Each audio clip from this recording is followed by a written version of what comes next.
Hello again. We've reached the end of this comprehensive section on choosing the right instrument, and I want to thank you for sticking with me through this journey.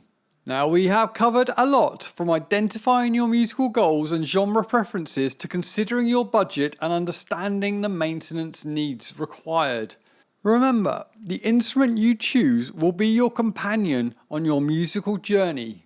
Make sure it aligns with your goals, preferences, and lifestyle. As a final step, don't forget to download all the guides, checklists, and resource lists we've provided. They're designed to assist you in getting the most out of this course. Now that you're armed with all this knowledge, it's time to take action.